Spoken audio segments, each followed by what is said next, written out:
नमस्कार, मैं हूं अनुराधा प्रसाद।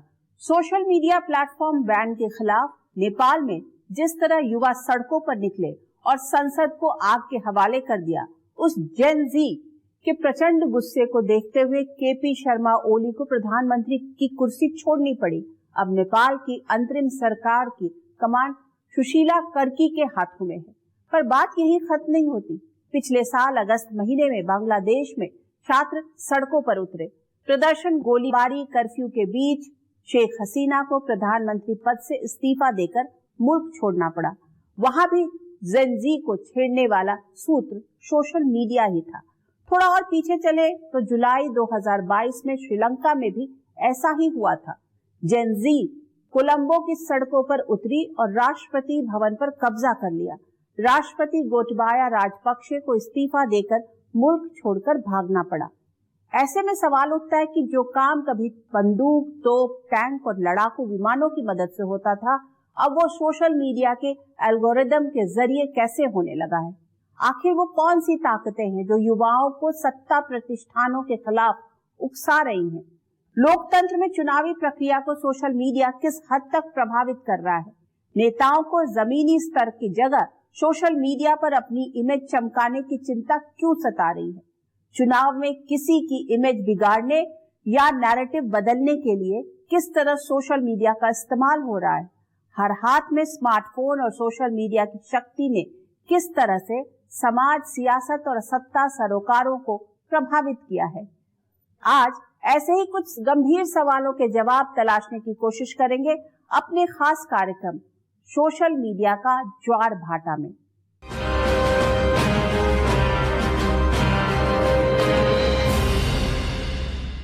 इस हफ्ते सोशल मीडिया की वजह से नेपाल में जो कुछ हुआ, उसकी तुलना समंदर में उठने वाले ज्वार से की जा सकती है।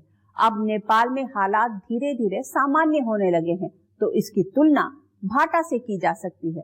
समंदर में ज्वार भाटा घूमती हुई पृथ्वी पर चंद्रमा और सूर्य के गुरुत्वाकर्षण की वजह से होता है। पर सोशल मीडिया के कारण समाज में कब हलचल पैदा हो जाए, सत्ता प्रतिष्ठानों के सामने युवा आक्रोश सुनामी की तरह सामने आ जाए, कहना मुश्किल है। आखिर नेपाल के युवाओं को इस हद तक किसने भड़काया कि उन्होंने अपने देश की संसद तक को फूंक डाला, ताकतवर मंत्रियों को दौड़ा दौड़ा कर पीटा, पूर्व प्रधानमंत्री झलनाथ खनाल की पत्नी को जिंदा जला दिया। इस आक्रोश का ट्रिगर पॉइंट सोशल मीडिया पर बैन तो हो सकता, लेकिन नेपाल के युवाओं को सोशल मीडिया के जरिए एकजुट करने और चार्ज करने का काम 1 या 2 दिन में नहीं हो सकता।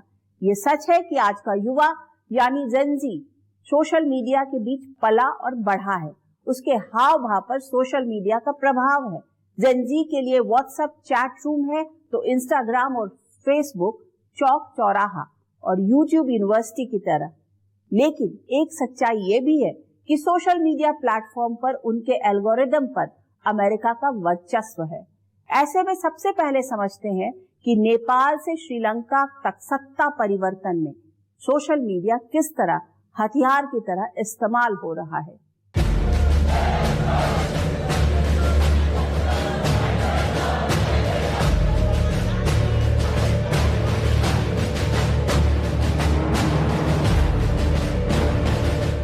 नेपाल में छात्रों ने इधर प्रचंड विरोध प्रदर्शन किया, उधर केपी शर्मा ओली को इस्तीफा देना पड़ा। फटाफट आंदोलन, फटाफट असर। ये सोशल मीडिया के दौर में एक्शन का रिएक्शन है। पिछले 3.5 साल से रूस और यूक्रेन युद्ध लड़ रहे हैं, लेकिन अब तक कोई नतीजा नहीं निकला। कुछ महीना पहले इजराइल और ईरान भी आमने सामने आए। दोनों ओर से जमकर मिसाइलें चली, लेकिन कोई नतीजा नहीं निकला। इजराइल हमास के बीच भी लंबी लड़ाई और बर्बादी के बाद युद्ध विराम पर सहमति बनी, लेकिन हथियारों से जो लड़ाई लड़ी और जीती जा रही है, उससे कई गुना तेज नतीजे सोशल मीडिया की मदद से लड़ी जाने वाली लड़ाइयों के निकल रहे हैं। किसी भी मुल्क की जमी जमाई सरकारों को गिराने में मिलिट्री, विपक्षी पार्टियां या जनता से बहुत तेज सोशल मीडिया एल्गोरिदम साबित हो रहा है। हुक्मरानों को उखाड़ फेंकने में स्मार्टफोन के स्क्रीन पर चलने वाली अंगुलियां बंदूक का ट्रिगर दबाने से अधिक ताकतवर साबित हो रही हैं। नेपाल में भी ऐसा ही हुआ। ये जो हथियार है ये आने वाले दिनों के अंदर एक बहुत बड़ी क्रांति के तौर पर उभर के सामने आएगा। हमने अभी जिस तरीके से नेपाल में देखा है कि नेपाल में युवा जो सबसे ज्यादा मोबाइल फोन के साथ जुड़ा हुआ है, वो कैसे एकजुट होकर उसने एक इतनी बड़े जन आंदोलन को, जन विद्रोह को की शक्ल दी है। वो तब तक संभव नहीं था जब तक कि मोबाइल फोन नहीं होता। जैसे ही उन्होंने मोबाइल फोन बंद किया वैसे ही लोगों का गुस्सा पूरी तरीके से भड़क गया। तो ये जो हथियार है, मुझे लगता है कि ये एक तरफ तो लोकतंत्र को मजबूत करता है क्योंकि हर आदमी को आवाज देता है, हर आदमी को बोलने का अधिकार देता है, और वो किसी टीवी चैनल्स पे या किसी अखबार की तरफ मजबूर नहीं है कि वो जो बताएंगे वही सुनेगा। वो खुद भी अपना कैमरा उठा के अपनी बातों को लोगों तक पहुंचा सकता है, लोग उसकी बातों को अगर ठीक है तो सुनाई पड़ सकता है। तो ये अपने आप में क्रांति, बहुत बड़ी क्रांति है, और ये आने वाले दिनों में जो है बहुत कुछ बदलाव दुनिया के अंदर, देश के अंदर आएगा। तो नेपाल में ये हुआ है कि जो भी ये ग्रुप्स थे मेजरली जो प्रोटेस्ट कर रहे थे, इन लोगों में जो कोऑर्डिनेशन का काम था, ये रोल जो है वो सोशल मीडिया ने प्ले किया, और उसके वजह से ये जो प्रोटेस्ट हुआ ये बहुत पावरफुल हुआ, क्योंकि सारी इन्फॉर्मेशन और अपडेट्स जो थे, कब करना है, कैसे करना है, कहाँ मिलना है, कुछ प्लान चेंज हुआ है, क्या बोलना है, किस तरीके से ये प्रोटेस्ट को करना है, क्या तोड़ना है, फोड़ना है, ये सारा कोऑर्डिनेशन जो था, और उनके जो लीडर्स थे, ये इन्फॉर्मेशन जो है ये व्हाट्सएप एंड सोशल मीडिया के ज़रिए इनकी जो मॉब थी या ये जो भी इनके ग्रुप मेंबर्स थे, इन तक ये पहुंचाया जा रहा था। एंड इसके वजह से इसका इफ़ेक्टिवनेस या इनकी जो स्ट्रेंथ थी वो हाईलाइट हुई, एंड जो भी इम्पैक्ट हुआ वो हमने देखा ही है। असंतोष की आग में नेपाल के युवा पहले से धधक रहे थे। अफवाह और असंतोष की आवाजों को दबाने के लिए नेपाल की हुकूमत ने 26 सोशल मीडिया प्लेटफॉर्म यानी फेसबुक, एक्स, यूट्यूब, व्हाट्सएप को बंद करने का फरमान सुनाया। कुछ घंटे के भीतर ही यूनिवर्सिटी कैंपस में प्रचंड प्रदर्शन शुरू हो गया। सेना के लिए हालात संभालना मुश्किल हो गया। ओली सरकार के मंत्रियों को जान बचाकर छिपना पड़ा और खुद प्रधानमंत्री केपी शर्मा ओली को इस्तीफा देना पड़ा। यह सब हुआ करीब 36 घंटे के भीतर। अब सवाल उठ रहा है कि क्या सोशल मीडिया ने जिंजी को बेहिसाब ताकतवर बना दिया है, या इस ताकत के पीछे भी कोई है? बाहरी ताकतें और खासकर विदेशी ताकतें जिनको कि इस रीजन में, जिसको हम एशिया और साउथ एशिया रीजन के अंदर अपनी घुसपैठ करनी है और अपने पैर जमाने हैं, ये इस तरह के छोटे छोटे देश जो होते हैं जैसे कि नेपाल, बांग्लादेश और श्रीलंका, उनको आसानी के साथ टारगेट किया जा सकता है। वहाँ की जो आज की डेट में सोशो और खासकर इकोनॉमिक कंडीशन है, उसको वो लेवरेज करके, उसको वो आधार बना के अपनी घुसपैठ कर पाने में सफल हो पाते हैं, और इसके साथ साथ वहाँ पर कोशिश करते हैं कि किसी तरह से रूल किया जाए जिससे कि उनको एक अपने पैर जमाने में ज़्यादा आसानी हो।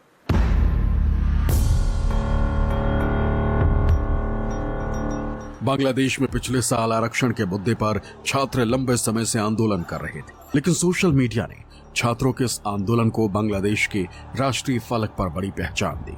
स्लोगन, वीडियो, मीम्स के जरिए बांग्लादेश के छात्र आपस में जुड़ते हुए ढाका तक पहुंच गए। सोशल मीडिया एल्गोरिदम लाखों युवाओं को ढाका की सड़कों पर उतार चुका था। तब ऐसी खबरें आई कि सोशल मीडिया पर बांग्लादेशी युवाओं को भड़काने का काम विदेशी जमीन से हो रहा था। नतीजा ये रहा कि 5 अगस्त 2024 को हालात इतने बेकाबू हो गए कि शेख हसीना ने प्रधानमंत्री पद से इस्तीफा देकर मुल्क छोड़ना बेहतर समझा।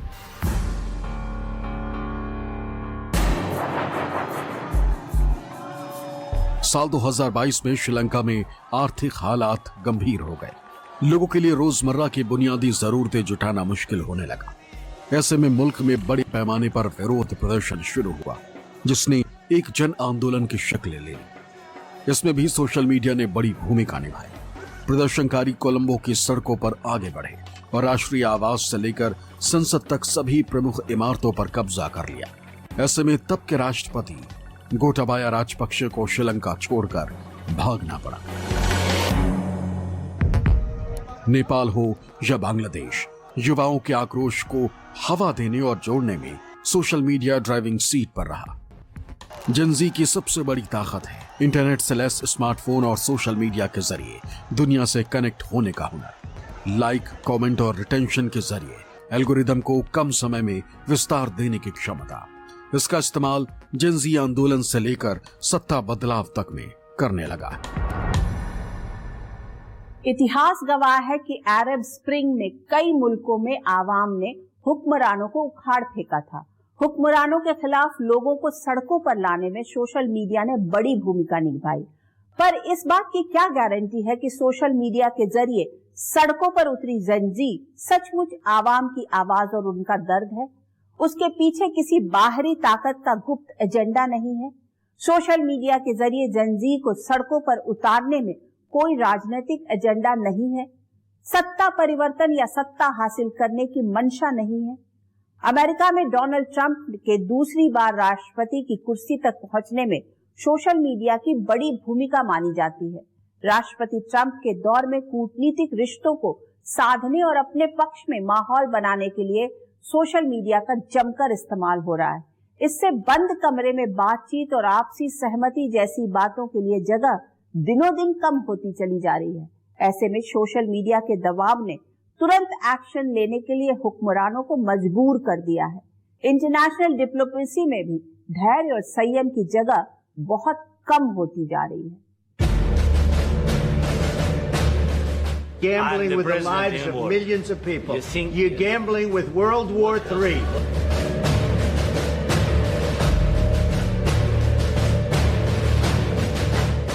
परस्पर विश्वास, सम्मान और संवेदनशीलता के आधार पर हम अपने संबंधों को आगे बढ़ाने के लिए प्रतिबद्ध हैं। सोशल मीडिया ने डिप्लोमेसी को बहुत खुला बना दिया है। सब कुछ कैमरे के सामने, हर मेल मुलाकात की लाइव स्ट्रीमिंग, अंतर्राष्ट्रीय मंचों पर हर हाव भाव और एक्शन रिएक्शन को पूरी दुनिया देख रही, उसका अपने हिसाब से मायने निकाल रही। ऐसे में सोशल मीडिया ने कूटनीति को भी फटाफट बना दिया और हुक्मरान भी अपना संदेश दूसरों तक पहुंचाने के लिए सोशल मीडिया का धड़ल्ले से इस्तेमाल कर रहे। शासनाध्यक्ष, विदेश मंत्री या कूटनीतिज्ञ भले ही बात विदेशों में अपने समकक्ष से कर रहे हो, लेकिन सोशल मीडिया के जरिए वो अपने मुल्क के लोगों को संबोधित कर रहे होते हैं। उनके ऊपर हमेशा इस बात का दबाव रहता है कि अपने मुल्क के लोगों को भरोसा देते रहे कि राष्ट्रीय हितों से रत्ती भर भी समझौता नहीं हो रहा है। यही वजह है कि अमेरिकी राष्ट्रपति ट्रंप हर दिन नए नए बयान देते हैं। अमेरिका फर्स्ट और मेक अमेरिका ग्रेट अगेन के वादे के साथ सत्ता में आए राष्ट्रपति ट्रंप कभी दूसरे मुल्कों को धमकाते हैं, कभी हड़काते, कभी दूसरों को दूरी बनाने की नसीहत देते। जहां तक सोशल मीडिया का सवाल है, ये एक बहुत मजबूत और स्ट्रॉन्ग कम्युनिकेशन का स्रोत है, जिसके चलते आप बिजली की रफ्तार से अपना संदेश एक जगह से दूसरी जगह पहुंचा सकते हैं। और इसको लेवरेज, इसको मैं कहूँ तो एक्सप्लॉइट कर पाने में खासकर अमेरिका जैसे कंट्री सबसे आगे हैं।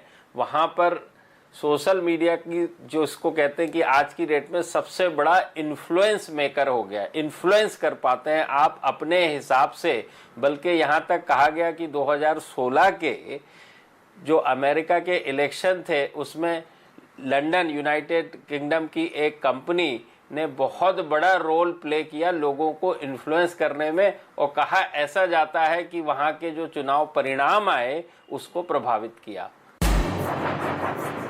पूरी दुनिया ने देखा कि 2020 में सत्ता हाथ से निकलने के बाद ट्रंप समर्थक सोशल मीडिया के जरिए किस तरह जुटे और वहां की संसद पर हमला तक कर दिया। राष्ट्रपति ट्रंप अच्छी तरह जानते हैं कि वो आज जिस मुकाम पर हैं, उसमें सोशल मीडिया ने कितनी बड़ी भूमिका निभाई। ऐसे में वो सोशल मीडिया के जरिए अपने हर फैसले को सही बताने का मौका हाथ से नहीं जाने देते। इस लिस्ट में डोनाल्ड ट्रंप के अलावा दूसरे देशों के हुक्मरान भी पीछे नहीं। सोशल मीडिया के दौर की कूटनीति में नेशन फर्स्ट की सोच को आगे बढ़ाने का इस कदर दबाव बढ़ा है, जिसमें दूसरों के नुकसान के परवाह वाली सोच के लिए जगह दिनों दिन कम होती जा रही।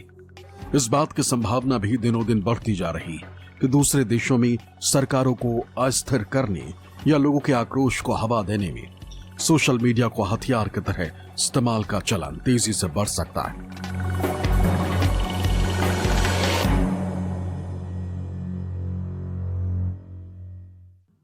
सोशल मीडिया शक्ति भी है और संहार भी।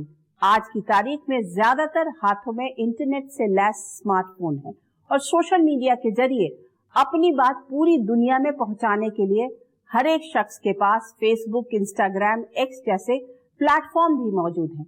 ऐसे में दुनिया में एक नई तरह की होड़ लगी है अपनी बात कहने की। दिनों दिन दूसरे की बात सुनने की क्षमता कम होती जा रही है। जरा याद कीजिए, दिल्ली में निर्भया कांड के बाद टेलीविजन न्यूज चैनलों के जरिए प्रदर्शनकारियों की बातें लोगों तक पहुंची।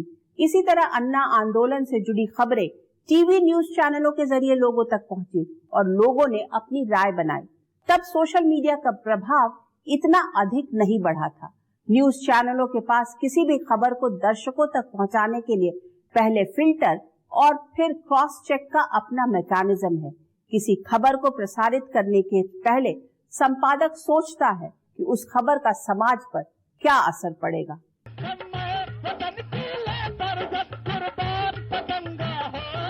वो साल 2011 का था और महीना अप्रैल का। दिल्ली के जंतर मंतर पर समाज सेवी अन्ना हजारे ने जन लोकपाल विधेयक के लिए भूख हड़ताल की। मकसद था सरकारी सिस्टम से भ्रष्टाचार का खात्मा। अन्ना के पीछे खड़ी थी टीम केजरीवाल, सोशल मीडिया और तकनीक के इस्तेमाल में एक्सपर्ट। जंतर मंतर से लेकर रामलीला मैदान तक से निकली आंदोलन के बाद देश के हर हिस्से तक टेलीविजन, न्यूज चैनलों और सोशल मीडिया के जरिए पहुंची। किसी भी खबर को प्रसारित करने के लिए न्यूज चैनलों का अपना SOP यानी स्टैंडर्ड ऑपरेशन प्रोसीजर है, जिसके केंद्र में संविधान और हम भारत के लोग हैं। लेकिन सोशल मीडिया ने हर शख्स को अपनी बात अपने तरीके से कहने के लिए खुला मंच दे दिया है। जब अन्ना हजारे का आंदोलन हुआ तो हमने देखा कि सोशल मीडिया ने एक भूमिका निभाई अन्ना हजारे को खड़ा करने में, और उसके बाद दिल्ली में सरकार बदलने में। दिल्ली की राजधानी की जो सरकार बदली, अरविंद केजरीवाल की जो सरकार आई, उसमें सोशल मीडिया की शक्ति का भी बड़ा हिस्सा रहा। साल 2012 में दिल्ली में निर्भया कांड के बाद जमकर विरोध प्रदर्शन हुआ। लोगों ने न्यूज चैनलों के जरिए महिलाओं की सुरक्षा को लेकर देश भर की चिंताओं को देखा, सुना और महसूस किया। इसके बाद सरकार को महिलाओं की सुरक्षा से जुड़े कई कदम उठाने पड़े। आज के तारीख में समाज में किसी भी घटना या हलचल को प्रसारित करने में सोशल मीडिया प्लेटफॉर्म बड़ी भूमिका निभा रहे हैं। सोशल मीडिया ने लोगों को बोलने की आजादी दी, लेकिन इसका गलत इस्तेमाल भी हो रहा है। डिस इन्फॉर्मेशन और मिस इन्फॉर्मेशन यानी फेक न्यूज और आधी अधूरी जानकारी सोशल मीडिया के जरिए निजी स्वार्थों के लिए फैलाई जा रही। कभी ये किसी के निजी एजेंडे का हिस्सा होती है तो कभी राजनीतिक मकसद को हासिल करने का हथियार बन जाती। कोई अगर ये कहे कि सिर्फ सोशल मीडिया का इस्तेमाल करके क्रांति कर सकता है तो ये तो संभव नहीं है। संभव इसलिए नहीं है क्योंकि अगर लोगों में बेचैनी नहीं है, अगर लोगों के अंदर सरकार के प्रति अविश्वास नहीं है, दुख नहीं है, तकलीफ नहीं है, परेशानी नहीं है, उनकी इच्छाएं आकांक्षाओं की पूर्ति नहीं हो रही है, तब लोगों के अंदर एक गुस्सा फैलता है। सोशल मीडिया प्लेटफॉर्म उस गुस्से को सिर्फ एक आवाज देते हैं। हाल ही में फेक न्यूज को लोकतंत्र और कानून व्यवस्था के लिए गंभीर खतरा बताते हुए संसद की स्थायी समिति ने सख्त कदम उठाने की सिफारिश की। समिति ने कहा है कि प्रिंट, डिजिटल और इलेक्ट्रॉनिक मीडिया संस्थानों में फैक्ट चेकिंग सिस्टम और आंतरिक लोकपाल अनिवार्य हो। लेकिन अब बड़ा सवाल ये उठता है कि सरकार सोशल मीडिया के जरिए फैलने वाली डिस इन्फॉर्मेशन और मिस इन्फॉर्मेशन को कैसे रोकेगी।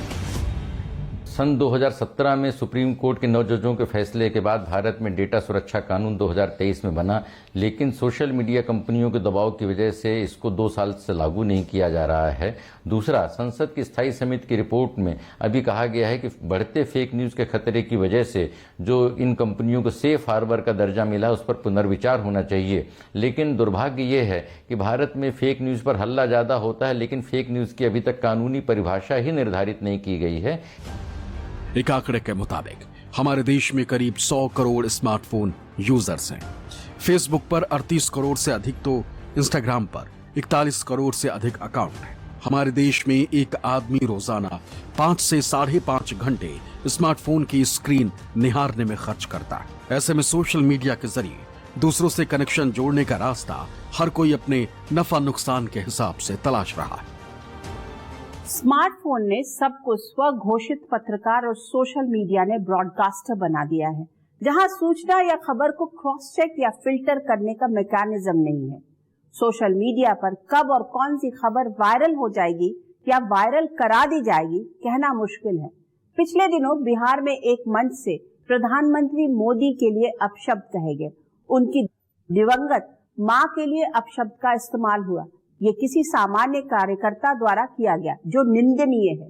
इस मुद्दे को सोशल मीडिया पर इतना तूल दिया गया कि देश के ज्यादातर लोगों तक ये बात पहुंच गई कि पीएम मोदी और उनकी मां का अपमान किया गया। इसी तरह हाल में एआई की मदद से बना एक वीडियो जारी किया गया, जिसमें पीएम मोदी और उनकी दिवंगत मां के बीच संवाद है। ऐसे में सवाल उठता है कि क्या एआई और सोशल मीडिया के जरिए लोकतंत्र में इसी तरह नैरेटिव गढ़ने का खेल होगा? ये लोकतंत्र की सेहत के लिए कितना नुकसानदेह है? आज की वोट चोरी डन हो गए। ये बिहार की चुनावी राजनीति में आर्टिफिशियल इंटेलिजेंस का इस्तेमाल की एक तस्वीर भर है। सियासी विरोधियों को घेरने का नए दौर का तौर तरीका है। पीएम मोदी की मां का एआई वीडियो मामले में अब दिल्ली पुलिस ने एफआईआर दर्ज कर ली है। बिहार में चुनाव की तारीखों के ऐलान से पहले ऐसे कई एआई जनरेटेड वीडियो और मीम सोशल मीडिया पर वायरल है। चुनाव में अपने पक्ष में माहौल बनाने और दूसरों की सियासी जमीन खिसकाने के लिए सोशल मीडिया का जमकर इस्तेमाल हो रहा है। आज एल्गोरिदम के जरिए सोशल मीडिया को प्रभावित करना संभव है, क्योंकि आज आर्टिफिशियल इंटेलिजेंस का युग है, जनरेटिव एआई का युग है, जब फेक न्यूज बनाना संभव है, जब डीप फेक वीडियो बनाना संभव है। ऐसे वीडियो जो कभी घटे ही नहीं, जो कभी घटित ही नहीं हुए, लेकिन हम उनको आज बनाने की स्थिति में हैं। और आज बॉट्स बनाना संभव है, जो ट्विटर पर जैसे आपने देखा होगा कि बॉट्स होते हैं जो अपने आप टिप्पणियां करते रहते हैं, अपने आप लोगों को मॉनिटर करते रहते हैं, वो इंसान नहीं है। तो जब ये सब हो रहा है, जब मशीनी तरीके से कंटेंट बनाया जा सकता है, कमेंट किए जा सकते हैं, कमेंट का विश्लेषण किया जा सकता है, सब कुछ काम मशीनी तरीके से हो सकता है, तो स्वाभाविक है कि उसमें मैनिपुलेशन की संभावना बनती है। बिहार में 7.25 करोड़ से अधिक स्मार्टफोन यूजर हैं। वहीं प्रदेश में फेसबुक यूजर की संख्या 3.50 करोड़ के आसपास है। सूबे में सोशल मीडिया यूजर्स की संख्या करीब 7 करोड़ के आसपास है। बिहार की आबादी में 2/3 युवा है। ऐसे में बिहार के सियासी अखाड़े में खड़ी सभी सियासी पार्टियां सोशल मीडिया के जरिए लोगों के दिल में जगह बनाने की कोशिश कर रही हैं। अभी भारत में प्रधानमंत्री ने भाजपा सांसदों की एक मीटिंग किया और जो सांसद सोशल मीडिया में जिनका कमजोर प्रबंधन था उनको येलो कार्ड दिखाया गया। तो निश्चित तौर पर सोशल मीडिया डिप्लोमेसी का एक बड़ा प्लेटफॉर्म बन गया है। इसमें खतरे दो हैं। पहला ये कि कई बार ऑथेंटिक इसमें चीज़ें नहीं आ पाती हैं। दूसरा 1/3 कम से कम 1/3 जो खाते हैं वो बोगस खाते हैं। उन बोगस खातों के माध्यम से या फर्जी एल्गोरिदम के माध्यम से जब चीज़ों को बढ़ावा देने का कोशिश होती है तो सत्य की बजाय जैसा बोला गया है कि जब तक सच अपने जूते पहनता है तो झूठ दुनिया के पूरे चक्कर लगा लेता है। इस लिहाज से ये डिप्लोमेसी के लिहाज से कई बार अस्थिरता बढ़ाने या झूठ बढ़ाने का माध्यम बन गया है। बिहार के चुनावी अखाड़े में खड़ी जनसुराज पार्टी के फेसबुक पर 21 लाख फॉलोवर हैं। वहीं आरजेडी के फेसबुक पर 13 लाख फॉलोवर, तो बिहार कांग्रेस के फेसबुक पर 8 लाख फॉलोवर हैं। बीजेपी के फेसबुक पर 12 लाख तो जेडीयू के 9,98,000 फॉलोवर हैं। ऐसे में चुनावी मौसम में सभी राजनीतिक दलों की सोशल मीडिया पर टीम सुपर एक्टिव है। हम रोजगार मांगते हैं। इलेक्शन कमीशन ने सोशल मीडिया के जरिए न सिर्फ कैंपेन को धार दी जा रही, बल्कि नेता व्यक्तिगत स्तर पर सोशल मीडिया के जरिए अपनी सियासत को उधार दे रहे हैं। अपने फॉलोअर्स की संख्या का हवाला देते हुए पार्टी के बड़े नेताओं से टिकट की दावेदारी कर रहे हैं। पार्टियां भी टिकटों के बंटवारे के दौरान उम्मीदवारों की लोकप्रियता का एक पैमाना फॉलोअर्स की संख्या को मानने लगी। ऐसे में सभी राजनीतिक दलों के लिए सोशल मीडिया पर एक्टिव रहना जरूरी बन गया है। सिर्फ राजनीतिक पार्टियां ही नहीं, सरकार भी सोशल मीडिया के महत्व को शिद्दत से महसूस कर रही है और सरकारी नीतियों के प्रचार प्रसार में सोशल मीडिया इन्फ्लुएंसर का इस्तेमाल किया जा रहा है। सरकार के किसी भी कैंपेन को सफल बनाने के लिए या सरकारी योजनाओं का फायदा जरूरतमंदों तक पहुंचाने में भी सोशल मीडिया बड़ी भूमिका निभा रहा है। बिहार विधानसभा चुनाव में भी सोशल मीडिया हैंडल से एक दूसरे पर ताबड़तोड़ हमले किए जा रहे हैं। राजनीतिक दलों के साइबर सिपाही मैदान में डटे हुए हैं, जहां उनका काम ऐसी खबरों को वायरल करना है जो विरोधी पक्ष की ताकत को कमजोर करते हैं। राजनीतिक दल भी टिकटों के बंटवारे से लेकर नेताओं की हैसियत आंकने तक में उनके फॉलोअर्स का ध्यान रखते हैं। ऐसे में तेजी से बदलती दुनिया में इंटरनेट और सोशल मीडिया की ताकत का इस्तेमाल राजनीतिक दल अपने तरीके से कर रहे हैं। बिजनेस कंपनियां अपने फायदे के नजरिए से और आम आदमी अपने हिसाब से। राजनीतिक दल और नेता पॉलिटिकल नैरेटिव को आगे बढ़ाने के लिए सोशल मीडिया का बहुत ज्यादा इस्तेमाल कर रहे हैं। ऐसे में फेक न्यूज और सूचनाओं को तोड़ मड़ोड़ कर पेश करने की प्रवृत्ति तूफानी रफ्तार से आगे बढ़ रही है, जो लोगों की सामूहिक चेतना को प्रभावित कर रहे हैं। सच को झूठ और झूठ को सच बताने का खेल भी सोशल मीडिया के जरिए धड़ल्ले से चल रहा है।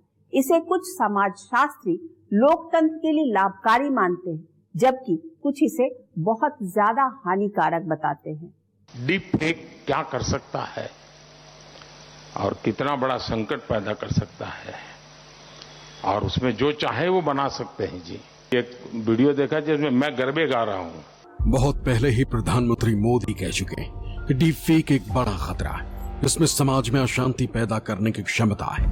बॉलीवुड के कई नामी एक्टर भी डीप फेक के शिकार बन चुके हैं। डीप फेक टेक्नोलॉजी इतनी खतरनाक है कि इसके जरिए किसी भी फोटो या वीडियो में बदलाव या छेड़छाड़ किया जा सकता है। फर्जी वीडियो हकीकत में इतना करीब लगता है कि लोग गलत को ही सही मान लेते हैं। ऐसे में सवाल उठता है कि युवा से बुजुर्ग तक, लोकतंत्र से बाजार तंत्र तक और सामाजिक ताने बाने से सत्ता तंत्र तक को प्रभावित करने वाली टेक कंपनियों को कड़े रेगुलेशन के दायरे में कैसे और कब लाया जाएगा। भारत में भी सोशल मीडिया के बारे में एक ऊहापोह की स्थिति है कि अभिव्यक्ति की आज़ादी की आड़ में सोशल मीडिया कंपनियां नियमन से बाहर हो रही हैं। इससे अर्थव्यवस्था को नुकसान होने के साथ एक सामाजिक व्यवस्था में जो एक उद्वेलन हो रहा है और एक सार्वभौमिक जो सरकार की ताकत है या जो संवैधानिक उत्तरदायित्व हैं वो पूरे नहीं हो पा रहे हैं। तो दोनों को अलग अलग करने की आवश्यकता है, जिससे कि कानून का शासन बने रहने के साथ लोगों की अभिव्यक्ति की आज़ादी का अधिकार सुनिश्चित किया जा सके। सोशल मीडिया की मदद से जिस तरह आधी अधूरी सूचनाओं को पहुंचाकर लोगों की सामूहिक चेतना को प्रभावित करने की कोशिश हो रही है, इससे लोकतंत्र को नुकसान पहुंचने के चांस ज्यादा है। दूसरी ओर सोशल मीडिया प्लेटफॉर्म्स की वजह से आम आदमी की आवाज को भी जिस तरह से ताकत मिली है, इसे लोकतांत्रिक संबंधों को मजबूती देने में धागे की तरह भी देखा जा रहा है। दुनिया के हर हिस्से में कई मौकों पर social media platforms common man की आवाज बना तो कभी स्वार्थी लोगों के एजेंडे को आगे बढ़ाने वाले औजार के तौर पर भी इस्तेमाल होता दिखा है। आज की तारीख में सोशल मीडिया आम आदमी के हाथों में एक ताकतवर हथियार की तरह है, जिसका इस्तेमाल वो अपनी समझ के मुताबिक करता है, पर इसे पूरी तरह कंट्रोल करना असंभव है। इसके फायदे तो अनेक हैं, लेकिन जरूरत से ज्यादा इस्तेमाल करने पर नुकसान भी बहुत होता है। लोकतंत्र को मजबूत बनाने और मतदाता जागरूकता बढ़ाने में सोशल मीडिया सक्षम है, पर इसका दुरुपयोग चुनावी प्रक्रिया को कमजोर भी बना सकता है। फर्जी खबरें, डीप फेक और माइक्रो टारगेटिंग जैसे खतरे लोकतांत्रिक मूल्यों को नुकसान पहुंचाते हैं। कूटनीति में भी इसके बढ़ते इस्तेमाल ने पारंपरिक ढंग से आपसी सहमति और बंद कमरों में गंभीर वैश्विक मुद्दों को सुलझाने की सोच को कमजोर किया है। सोशल मीडिया की मदद से छोटे मुल्कों में तख्ता पलट जैसे प्रयोग ने दुनिया में नए तरह की चिंता पैदा कर रही है। ऐसे में बड़ा सवाल यही है कि सड़कों पर उतरे जनजी का आक्रोश क्या वास्तव में उनकी अपनी आवाज थी या वे किसी और के एजेंडे का हिस्सा बन रहे हैं। इस बात की क्या गारंटी है कि नेपाल, बांग्लादेश और श्रीलंका में तख्ता पलट करने वाले जनजी सही मायने में जनता की आवाज थे, न कि महाशक्तियों की शक्ति संतुलन और राजनीतिक जोर आजमाइश का मोहरा। इस पर गंभीरता से मंथन की जरूरत है, जिससे सोशल मीडिया लोकतांत्रिक मूल्यों को मजबूती देने वाला साधन बने, न कि उनके लिए खतरा। आज के इस एपिसोड में बस इतना ही। आपसे फिर मुलाकात होगी किसी ऐसे ही गंभीर मुद्दे के साथ, जिसे जानना और समझना हम सब के लिए जरूरी होगा। तब तक के लिए मुझे दीजिए आज्ञा और निष्पक्ष खबरों के लिए आप देखते रहिए न्यूज़ 24। नमस्कार।